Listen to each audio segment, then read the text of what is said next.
ორგანიზაცია გრასისტთან დამფუძნებელ სერგი კაპანაძესთან ერთად ბრუნდებით. სერგი საგარეო საქმეთა მინისტრის მოადგილეც იყო და ახლა სანამ პაუზა იყო სარეკლამო და საუბრობდით. კი არ გავიხსენებთ, უბრალოდ ნიშნულოვანი შემჩნევა არის ჩვენი ქვეყნის უახლესი ისტორიის და არა მარტო ამ უახლესი, ცოტა უკანაც რო გავიხედოთ, როგორ ხდება ხოლმე, როდესაც გეოპოლიტიკურად კარტები ისე ლაგდება, რადგან ტრამპს უყვარს ეს გამონათქვამები, ასე ვთქვათ, მოდი ჩვენც გამოვიყენოთ, როდესაც მეტი შანსი გვიჩნდება ჩვენი ისტორიული მიზნებისა და ამოცანების მისაღწევად, მაგრამ ქვეყნის შიგნით ისე დალაგდება ხოლმე ეს კარტები, რომელიც ამის მიღწევის საშუალებას არ გვაძლევს და პირიქით. ახლა 90-იანების მსგავსად კიდევ ერთხელ აღმოჩნდით ამ სიტუაციაში, როგორ უნდა ამოტრიალდეს ეს კარტები, რაზეა ეს დამოკიდებული, მათ შორის აი კონგრესში სულ რაღაც რამდენიმე საათში ვიცით რომ უკვე იწყება მოსმენაც და კენჭისყრაც მეგობარი აქტის. სამშვიდობისა. ასე იგი გეოპოლიტიკურად რო შეხედოთ ძალიან საინტერესო დროა ჩვენთვის, იმიტომ რომ ჯერ ერთი მიდის ძალიან სერიოზული გადალაგება ევროპული უსაფრთხოების არქიტექტურის, რომელშიც ჩვენ სად და როგორ მოხვდებით არის ძალიან მნიშვნელოვანი ჩვენი მომავალი უსაფრთხოებისთვის ეს ერთი. 90-იანების ბოლოს როცა ეგ გადალაგება მოხდა, ჩვენ თითქოს საერთაშორისო რეჟიმის ნაწილში კარგად მოხვდით, იმიტომ რომ აქედან რუსეთის მიერ ძალების გაყვანა და ჯარების და ის აიღო ვალდებულებად სტამბოლის სამიტის შემდეგ დაგვირგვინება. მაგრამ ჩავარდნილი სახელმწიფო ჰქონდა, ხო? არ შემდგარი სახელმწიფო ჰქონდა, ვერ გამოვიყენეთ, მე ჰქონდა მოკლე პერიოდში შეგვიძლია ამის გამოყენება, მაგრამ მე ბევრი და სხვა რაღაც დაემთხვა გეოპოლიტიკური დამოკიდებულება ვაჯორის გაფართოების მიმართ, ნატოს გაფართოების მიმართ, ევროკავშირის გაფართოების მიმართ, ამერიკაში გადატვირთვის პოლიტიკა, ამან არ მოგცა საშუალება. ეხლა ეს ფანჯარა ღიაა. ნუ ყოველ შემთხვევაში ფაქტია, რომ გაცილებით ღია ვიდა, როდეს მოყოფილი 22 წლის მერე კანდიდატის სტატუსიც გვაქვს. ამ ხელისუფლების დამსახურების გამო არა ოღონდ, ხო, ქვეყნის და ხალხის გამო, ოღონდ გავიჭედეთ ამ ხელისუფლების გამო. შესაბამისად, რა უნდა შეიცვალოს? შიგნით უნდა შეიცვალოს, ანუ შიგნით ძალიან არ შეიცვლება, არაფერი არ შეიცვლება სამწუხაროდ და ამ გახსნილ გეოპოლიტიკურ ფანჯარას ეს ხელისუფლება და ივანიშვილის რეჟიმი გამოიყენებს და აპირებს რომ გამოიყენოს თავის ძალაუფლებისთვის და არა ქვეყნის ინტერესებისთვის. ეს არის უბედურება, იმიტომ რომ შეიძლება ეს ფანჯარა დაიკეტოს, ან შემცირდეს, ან შანსი შემცირდეს და ჩვენ ისევე დავრჩეთ გარეთ და ანუ სამწუხაროა რომ მართლა მორიგჯერ გაუშვებთ ამ შესაძლებლობას ხელიდან თუ ესენი ასე გააგრძელებს. სერგი, გარკვეული შიშები, რომელიც ასეთი აგრესიული და არაპროგნოზირებადი, სინამდვილეში ზუსტადაც რომ პროგნოზირებადი ჭრილოელი მეზობლის პირობებში შეიძლება ჰქონდეს პოლიტიკოსაც, რიგით ადამიანსაც საფუძვლიანია. ამ შიშისა და საფრთხის გათვალისწინებით შესაძლებელი იყო ან არის ახლაც თუ არა რომ იმ სიგიჟებს რო თავი დავანებოთ ეს deep state-ები და ომის შენ თვითონ რომი უნდა გახსნა და ასე შემდეგ რომ ამ საფრთხეების კონტროლის, მინიმიზების და შეკავების გათვალისწინებით ეს მიზნები მიგვეღწია რის შესაძლებლობასაც ახლა გვაძლევს. აი მაგალითად გეტყვი, აი მაგალითად ჯეფრი საქსი. შეიძლება ფართო აუდიტორიისთვის უცნობი იყოს, მაგრამ ძალიან პოპულარული გახადეს პროპაგანდისტული არხების მეშვეობით, ხო? კაცი, რომელიც 90-იანების დასაწყისში დაწყებული ბალტიური ქვეყნების ლიდერებთან მუშაობით გორბაჩოვთანაც რაღაც პერიოდი პერესტროიკის ხანაში პერიოდში რაღაცებს რეფორმებზე და ასე შემდეგ მუშაობდა და მისგან უფრო მოულოდნელია რომელიც ასე აქტიურად ადვოკატირებს მაგალითად რუსული გავლენების და ინტერესების პატივისცემას და მაგ კონტექსტში განიხილავს მათ შორის თუნდაც საქართველოს საკითხსაც და ასე შემდეგ. ეს განცხადებები, ეს მიდგომები, მით უმეტეს ასეთი ადამიანების მხრიდან ნამდვილად იმსახურებს ასევე სერიოზულ პასუხებს და მარტო პროპაგანდაა და არ უყუროთ ეს არ მუშაობს. მე მინდა მოგცეთ საშუალება რომ ეს კარგად ახსნათ და არგუმენტებით უთხრათ იმ ხალხს, რომელსაც შეიძლება მართლა ეჭვიეპარება იმაში, რომ ასეთი რუსეთის პირობებში ჯობია რომ ასე ვიყოთ, როგორც ვართ, ვიდრე იმ დიდი საფრთხე დაგვემუქროს და ამიტომ დასავლეთთან ნელ-ნელა მიჩოჩებით იქნებ რამენერად პრობლემები. მოსაზრებას რომ რუსეთთან საქართველოს ყოველთვის უნდა იყოს ფრთხილად.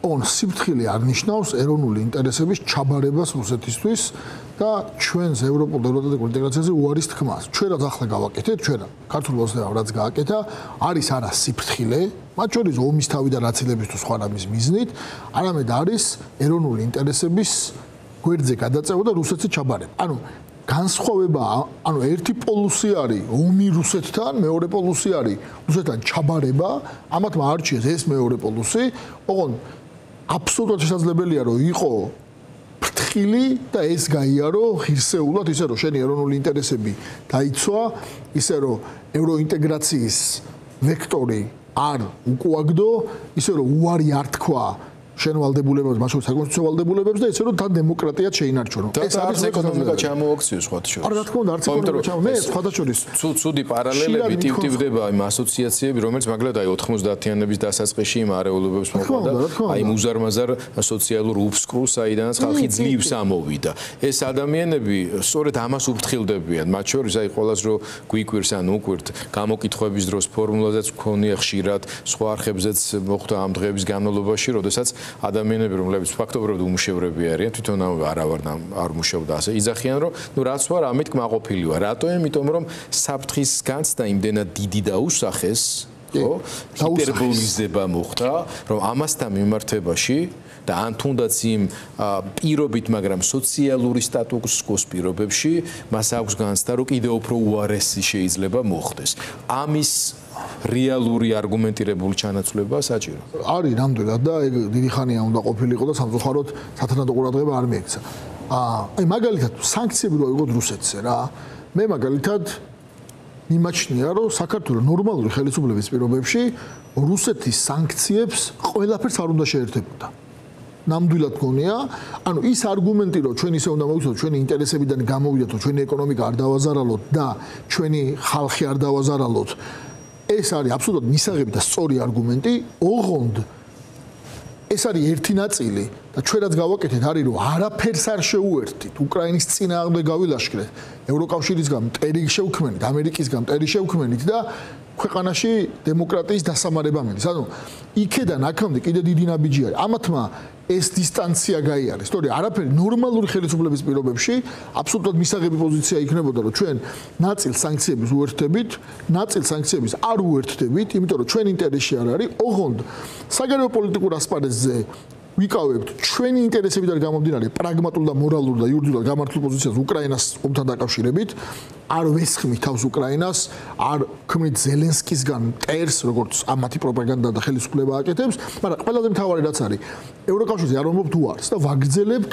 იმ ვალდებულებების შესრულებას ეს იქნებოდა ყველაზე სწორი გზა ამას გაიგებდა ყველა მათ შორის ამას გაიგებდა ანუ რუსეთთან ურთიერთობები რომ ჩვენ ნორმალური არ გვაქვს ეს არის გასაგებია არანორმალური ურთიერთობების პირობებში შენ უნდა შენი სიძლიერე გაზარდო ხო და შენ სიძლიერეს არ ზრდი რუსეთისთვის დამორჩილებით ეს არის აბსოლუტურად აი ბოლი ეს არის უბრალოდ პროპაგანდის შედეგი ჩვენ ახლა ვართ როგორც არასდროს სუსტი რუსეთთან მიმართებაში პროპაგანდა რო ამბობს აი ომი არ არის და ძლიერები ვართ ეგრე არ არის ხოლმე პუტინმა გადაწყვიტოს საქართველოს წინააღმდეგ რაიმეს გაკეთება მეგობარი არ დაგვრჩა რომელიც გვერდში დაგვიდგება ანუ ჩვენ ახლა ვარ ძალიან სუსტი უბრალოდ კმაყოფაზე დავრჩით რუსეთის და შესაძლებელი არის აბსოლუტურად დარწმუნებული ვარ ამაში რომ კონდეს შუალედური პოზიცია როდესაც შენ ინტერესებს იცავ შენი პარტნიორები მხარს გიჭერენ ძლიერდები მაგრამ ამასთანავე რუსეთთან გაქვს ურთიერთობა თუნდაც ამ ძიმე პირობებში ურთიერთობაში არ გულისხმობ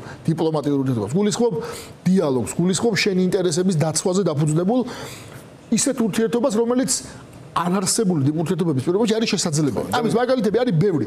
და ამის ნაცვლად ამათმა არჩიეს უკიდურესი პოლუსი. როცა ევროპაზე უარი თქვეს, ამერიკაზე უარი თქვეს, ყველა მეგობარი ტრად გამოაცხადეს, მოიგონეს რაღაცა გლობალური ომის პარტია, რაღაც სიგიჟეს დიპ სტეიტი, შიგნით ყველა დემოკრატიულ ინსტიტუტზე გაბართეს შეტევა და ამით ქვეყანა დაასუსტეს პირიქით.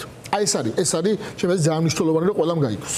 ჩვენ ამერიკის შეერთებული შტატებთან სპეციფიური ურთიერთობა ჩამოგვიყალიბდა მთელი რეგიონის მასშტაბით. თურქეთი ნატოს წევრი ქვეყანაა, ამერიკის ტრადიციული პარტნიორია რეგიონში, მაგრამ მისივე სიდიდის და ამბიციებისა და რესურსების გათვალისწინებით, ცოტა რთული ურთიერთობები აქვთ ხოლმე. ახლა მართალია ტრამპი ხას უსვავს ერდოგანთან, მისი გამორჩეულად კარგ ურთიერთობებს, დღეს ზუსტად შედგა სატელეფონო საუბარი და ტრამპმა გამოაქვეყნა ეს განწყობა ცხადი გახადა, მაგრამ მაინც საქართველოს უფრო თავისიანად ბევრი გაგებით მიაჩნდა და პირველ რიგში ჩემი ეს ეს უფრო მეტად ცივილიზაციური გაგებით, კულტურული გაგებით, მათ შორის დემოკრატიული იდეებისადმი, არა რაღაცა იდეალური წყობით საქართველოში, არამედ მისწრაფებითა და დინამიკით. თორე ეხლა მაშინა ძალიან კარგად ესმოდათ სააკაშვილი, რომ სოფლიო მასშტაბის და ის ხელისუფლება ვერ იქნებოდა დემოკრატიის სოფლიოში უკურა, მაგრამ რეგიონში, რომ გაცილებით მეტ სინათლეს და პერსპექტივას ასხივებდა, ამაში ეჭვი იმ დისტანციიდან, რა თქმა უნდა, არავის ეპარებოდა. დარწმუნებული ვარ, რომ მათ ეს მოლოდინები კვლავ აქვს შერჩენილი, ეს რო ესე არ იყოს, იმ მეგობარ აქტში ის მეორე ნაწილი აღარ ეწერებოდა. ამიტომ მოდით საზოგადოებას აუხსნათ, რამდენიმე საათში კენჭ საყარ დოკუმენტში, რა წერია ისეთი, რომელიც ერთის მხრივ ქართული ოცნების რეჟიმის პირობებში სერიოზულ პრობლემებს შექმნის, მაგრამ მეორეს მხრივ თუ ეს შეიცვალა, რა პერსპექტივებს უხსნის საქართველოს. საქართველო მოახერხა დიდი ხნის განმავლობაში, ეს არ არის მარტო წინა ხელისუფლება, ეს არის შევარდნაძის მმართველობის ბოლო პერიოდი, განსაკუთრებით წინა ხელისუფლება და უფრო მეტიც ამ ხელისუფლების რაღაცა ნაწილი ხელისუფლებაში ყოფნის მოახერხა, რომ შეექმნა იმიჯი ქვეყნისა, რომელიც ცივილიზაციურად და ღირებულებებით იყო დასავლური. ბევრი პრობლემით ასე შემდეგ, მაგრამ იყო ნაწილი დასავლეთის, რაც არ იყო მარტივი, იმიტომ რომ ჩვენ არც ისტორიით უკანასკნელი საუკუნის ისტორიას ვამბობ და არა რაღაც ტრადიციულ ისტორიას, ხო?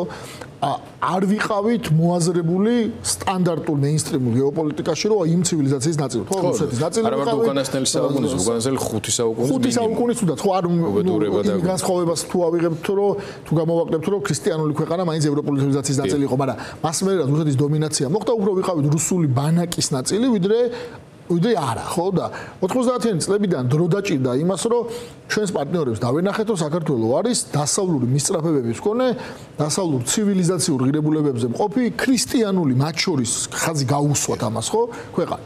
ოღონდ ეს ყველაფერი ბოლო რამდენიმე წლის განმავლობაში ინგრევა, იმიტომ რომ ქართულ მოცნებამ აჩვენა, რომ რეალურად აქ არის შესაძლებელი და ამას აკეთებს, რომ ჩამოყალიბდეს აღმოსავლური ტიპის ტოტალიტარული, დიქტატორული, ავტორიტარული რეჟიმი, რომელშიც დემოკრატიული ინსტიტუტების ადგილი არ არის, რომელშიც ყველაფერი იმართება ვერტიკალურად ზემოდან ქვემოთ, რომელშიც არის ერთი პარტია, ახლა საერთოდ აკრძალვაზე ლაპარაკობენ ხო სხვა პარტიების, არ არსებობს თავისუფალი მედია და არ არსებობს სამოქალაქო სექტორი, არ არსებობს განსხვავებული აზრი და ყველაფერი არის ხელოვნური, მათ შორის ოპოზიცია, საგამოძიებო კომისია რო არის ხელოვნური ოპოზიციის შექმნილია, მათ შორის არის სასამართლო დაქვეითება, ანუ ყველაფერი ეს არის რაც ახასიათებს რუსულ/აღმოსავლურ ხო? ეს არის ამ წუთში გამჯდარი სამწუხაროდ ამათი ქმედებების გამო. მეგობარი აქტის პათოსი და სულისკვეთება არის ის, რომ ის გარკვეულწილად ზღვარს აჩენს და ხაზს უსვამს, რომ არის განსხვავება ქართულ ხალხს შორის და საქართველოს ამჟამინდელ ხელისუფლებას შორის. ქართული ხალხის მიმართ არის ძალიან საინტერესო და კონკრეტული გზავნილები, რომ იმ შემთხვევაში თუ ეს ქვეყანა, ეს ხელისუფლება ან სხვა ხელისუფლება დაუბრუნდება ქართული ხალხის მისწრაფებებს, მაშინ ამერიკასთან შეიძლება კონდეს ბევრი სიკეთე ამერიკისგან. უსაფრთხოება იქნება, ეს თავდაცვა იქნება, ეკონომიკა იქნება, ფინანსური იქნება, ვაჭრობა იქნება თუ სხვა. ანუ მეგობარი აქტი გვეუბნება, რომ თუ თქვენ იმ აზრზე დარჩებით, რაზეც საქართველოს მოსახლეობის აბსოლუტური უმრავლესობა დღესაც და არ მოახდეთ აი ამ ყველა მიღწევის ჩამოშლას, მაშინ ეს არის სიკეთეები. მაგრამ თუ თქვენ გააგრძელებთ ამ რეჟიმის პირობებში რეჟიმზე გზავნილი, ეს არის ხალხზე გზავნილი და რეჟიმზე გზავნილია, რომ თუ თქვენ გააგრძელებთ ასეთი ტიპის აღმოსავლური ეს სიტყვები არ არის ახსენე, მაგრამ პათოს ვამბობ, ხო?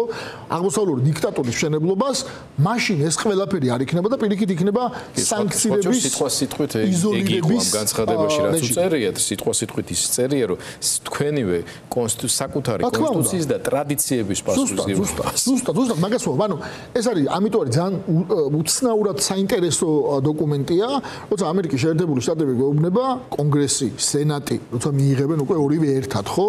რომ ესე იგი თუ თქვენ გააგრძელებთ იმ გზას, რასაც ქართულმა ხალხმა აირჩია, ვინმე მოახვია კი არა თავზე, ქართულმა ხალხმა აირჩია, მაშინ ამერიკისგან გექნებათ დიდი მხარდაჭერა, მაგრამ თუ არ აირჩევთ, ეს ნიშნავს, რომ თქვენ რაღაც სხვა მიმართულებით მიდიხართ და ამიტომ პირიქით ჩვენგან იქნება ესე დამოკიდებულება, როგორც ასეთი ტიპის ავტორიტარული რეჟიმების მიმართ აქვს.